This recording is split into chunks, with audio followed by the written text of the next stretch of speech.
I can control my entire smart home, my lights, my security cameras, my kettle, my music, and even hopefully get you to subscribe to Stu's reviews with this very tiny little cube.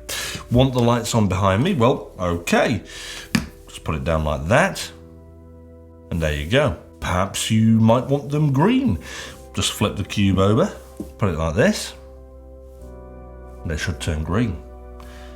This thing makes me look like a bloody techno wizard. This thing is reminiscent of some arcane magic relic, or even something like the Tesseract from the Marvel universe, but it's actually neither of those things. Aside from being one of the most mathematically important of three-dimensional shapes, it's also the Aqara Cube T1 Pro. Now, it may look simplistic, but it's far from it. Inside it has a bunch of sensors which are low energy but high accuracy, allowing you to do a hell of a lot of tactile gestures to control your smart home. It's got a reported 2-year battery life running on a simple CR123 battery, and supports HomeKit, Amazon Echo, IFTT, and coming soon, Matter. Although it looks a bit unassuming, I can tell you now that this is possibly one of my favourite smart home gadgets that I've ever tried. So let's dive into the magic. The way this cube works is super simple. Place it on a flat surface, and then whatever side is facing upwards, it will trigger a scene or routine from that side that you can set within the app, or set through by connecting it to third-party services like Amazon to control all of your Amazon connected devices. Now, you've already seen what happens with phase 1 and 2, which can do some really cool stuff with the lights behind me, but because it has both the Aqara and Amazon ecosystem support, you can do even more complex things. So by turning this to side 3, I can turn my security cameras off, dim the lights, turn them red, and play some rather sensual music from my Echo devices for when I'm entertaining some female company that I keep talking about. Then, after 2 minutes is over, I can then flip the cube to phase 4, which should switch the music off, turn the lamps back to daylight, and start reading my news briefing for me. Here is your flash briefing. From the BBC. Stu's Reviews has been awarded the Nobel Peace Prize, and Stu is set to receive a knighthood from the King later this year. Oh, thank you very much for the nominations.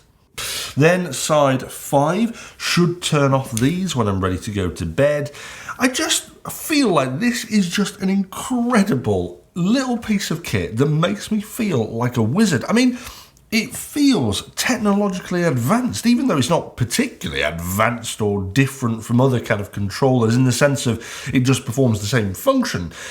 Its form factor is very different, but it just reminds me of something like the Star Wars holocrons. I mean, I half expect it to project something up when I put it on side 6. Hey? Why on earth is Paul from Hibbert Home Tech inside my cube? Dear. Okay, that's enough of that. Let's never put it on side 6 ever again. All jokes aside, me and Paul have teamed up again to share our opinions on the Cube T1 Pro at exactly the same time so that you guys can have a really wide overview of what it can do and have multiple opinions on it. His episode should have gone live just about now, so go and check it out at the links below, but only after you've finished this episode, because I'm not done with you just yet. Because there's a ton of ways that you could build this into your smart home, and I thought I would just demonstrate maybe one of the ways that I've built it into mine, other than playing sexy music, of course. So, come and have a look. Right, say you've got multiple desks or workstations, or even sides of the kitchen with specific devices. You could take the cube and put it down on a specific side to turn an entire desk setup on. Wait, the monitor always takes a while. There we go. And then when you're done with this desk setup, you can get up and take it to another desk. Once you're at the area, you can bring it with you, put it down on the other side to turn off the first desk, and turn everything on the second desk.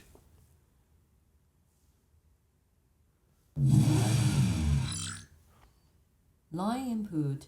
Come on. This is just so much fun. But it doesn't stop there.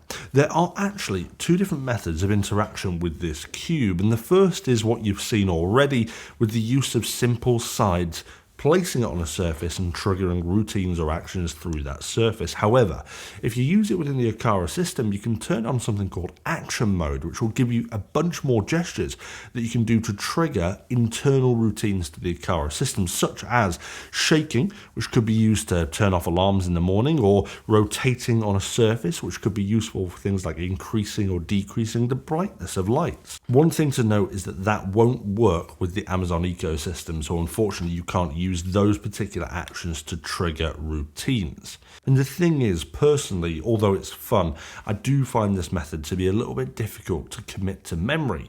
Which actions do which routines you've set within the app? I much prefer just using the individual sides to trigger actions. That said, even on the simple mode, I still have a little bit of difficulty remembering exactly which sides do what, and this is in part obviously down to myself, but also because the sides are pretty indistinguishable, except for small dots like the markers of dice on the top corner of each face. Now sure, I could put stickers or whatnot on the outside, but that isn't the best solution in the world because it kind of destroys the aesthetic. If I could put anything on my wish list for a future version of the Aqara Cube, it would be customizable sides that you can detach. Perhaps if they sold a bunch of common symbols, or maybe even offered a printing service. Potentially even offering different textures or materials, or even braille on some of the sides. Doing this would potentially make it more accessible to visually impaired people too, because as it stands, without modification, every single side feels the exact same. Sleek, but indistinguishable by tactile interaction alone. But still, despite the lack of customization, in terms of design, I do think it looks futuristic and slightly mystical. It's well weighted as well and feels great to use. But is it something that you need? No, absolutely not. But it's certainly a really fun way to bring excitement out of interacting with my smart home. It just feels futuristically physical. I will say that it's absolutely a bit of a niche product, but it's got a huge amount of potential in the right smart home. And I think the best thing about it is that it's only £22, which is an absolute bargain. If you don't already use Aqara products, mind, you will need an Aqara Hub too, which is about £30 for the E1, but that's not such a big deal because that will give you access to the wider Aqara lineup too, which is very, very good. And I've featured a few devices on the channel. You can go and take a look at those later. But if you do already have an Aqara Hub and use Aqara products, this is just a really fun, inexpensive little gadget to have around your smart home. And I'm so glad that I've got it in mine. Look at that, come on. That's so cool. Now, I would love to hit 100,000 subscribers by the end of 2023, so please hit that subscribe button if you enjoyed finding out about the Aqara T1 Pro Cube. It costs nothing for you to subscribe, but it means everything to me. And if you're already a subscriber, I love you. So thanks for returning, and make sure you hit that thumbs up before you leave. And I will see you guys back for another episode of Stu's Reviews soon. But I do love this thing. And you'll notice, actually, there's a little bit of an addendum at the end, a little footnote, if you call it. You'll notice I've been shaking it around all the time. It's not triggered anything. It only triggers when you put it down. And that is probably one of the coolest things.